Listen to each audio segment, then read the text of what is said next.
Have $9 billion, that's $9,000 million missing in the last few years. It's alleged to be fraudulently stolen. They're sending money, the Somali community in Minnesota sending money, big money, overseas. They're contributing money, big money, to Democrat candidates and elected officials. The Democratic political machine in Minnesota has benefited from this criminal network of Somali immigrants who have systematically stolen billions of dollars of federal charitable money, essentially. The good lady, my colleague, clarified this is money designed for poor folk that need a hand up. This hearing exposed something Democrats never wanted televised. Billions missing, whistleblowers silenced, and a political machine protecting itself at all costs. What members of the Minnesota legislature testified to should have stopped Congress cold, but instead, it was brushed aside like it was nothing. The media won't touch this. Cable news won't explain it. And Washington hopes you never connect the dots.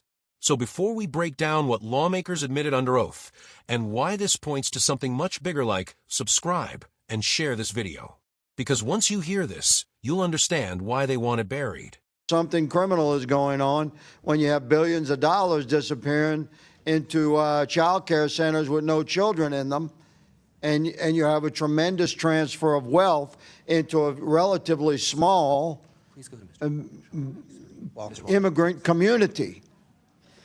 You have $9 billion, that's $9,000 million missing in the last few years. It's alleged to be fraudulently stolen. They're sending money, the Somali community in Minnesota sending money, big money, overseas. They're contributing money, big money, to Democrat candidates and elected officials. The Democratic political machine in Minnesota has benefited from this criminal network of Somali immigrants who have systematically stolen billions of dollars of federal charitable money, essentially. The good lady, my colleague, clarified this is money designed for poor folk that need a hand up.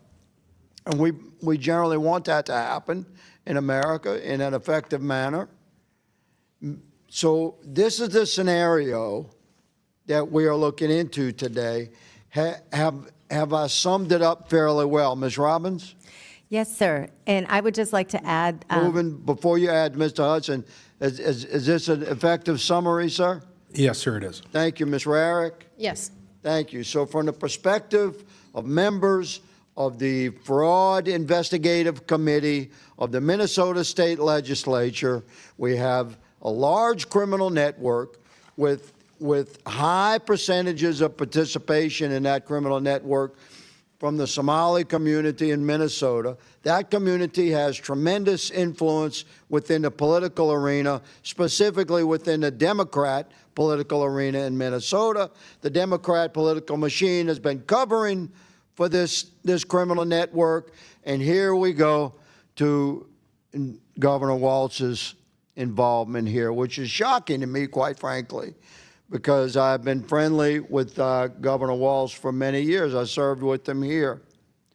But can you discuss for me the governor's administration's involvement in intimidation and oppression and retaliation against whistleblowers? Ms. Robbins, have you had conversations with whistleblowers who have been treated like that by the Walz administration?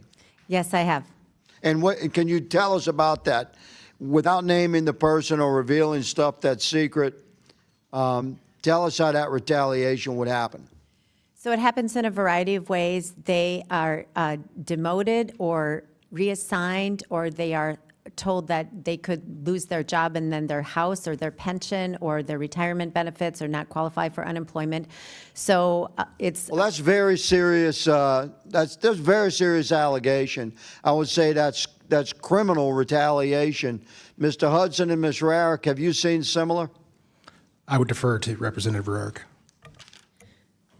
Yes. So Representative Robbins and once in a while Representative Hudson have had multiple conversations with whistleblowers, and that is exactly what they said to us, especially in a face-to-face meeting in St. Paul. That is exactly what they said. Unbelievable. Mr. Chairman, my time has expired, but this leans into the criminal spectrum, sir. You three collectively, America should clearly understand you have an excellent perspective what's going on inside Minnesota, in specifically regards to the fraud that we are investigating and discussing today. Is that correct?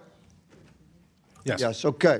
So we have a particular community, a Somali community in Minnesota that has stunning percentages are participating in government programs where they're drawing a lot of money, big money. This has been discussed and revealed and reported and is factual. You have a tremendous amount of criminal fraud taking place that one of my colleagues, the gentleman from the other side of the aisle, mentioned transparency. I would argue that from a regular American's perspective, it's quite transparent. During a House hearing, lawmakers questioned members of the Minnesota State Legislature's Fraud Oversight Committee, and what they confirmed was staggering. According to these legislators, billions of dollars in federal aid meant for struggling families vanished. Childcare centers with no children, programs flooded with money, and almost no accountability.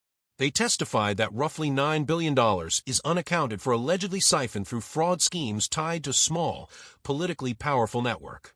And this wasn't speculation. These lawmakers sit on the Fraud Prevention Committee. They deal directly with the evidence. And they told Congress, on the record, that massive fraud is happening in plain sight. But here's where it gets darker. They testified that whistleblowers who tried to expose the fraud were punished, demoted, threatened with job loss, warned they could lose pensions, homes, even unemployment eligibility. That's not mismanagement. That's intimidation. And when asked directly whether Governor Tim Walz's administration was involved in retaliating against whistleblowers, the answer was clear. Yes. Multiple lawmakers confirmed they personally spoke with whistleblowers who were pressured into silence. That moves this from incompetence into criminal territory. And yet, instead of immediate investigations, arrests, or accountability, Washington shrugged. Why? Because the same political machine benefiting from the money is also protecting itself. The testimony made clear that this fraud network carries real political influence, funneling money, shaping elections, and shielding allies from scrutiny. This wasn't about helping the poor. This wasn't about humanitarian aid. This was about power laundering taxpayer money and silencing anyone who tried to stop it. And when a lawmaker finally said out loud what millions of Americans are thinking, that this belongs in the criminal justice system, his time was cut off. That tells you everything. If this were Republicans, if this were conservatives, if this were red states, the media would be calling for indictments. Instead, they're calling it sensitive and complex. No, it's corruption, and the American people are done pretending it isn't. Drop your thoughts in the comments. Should whistleblowers be protected or punished? And if you believe sunlight is the best disinfectant, like, subscribe, and share this video, because accountability only happens when the truth spreads.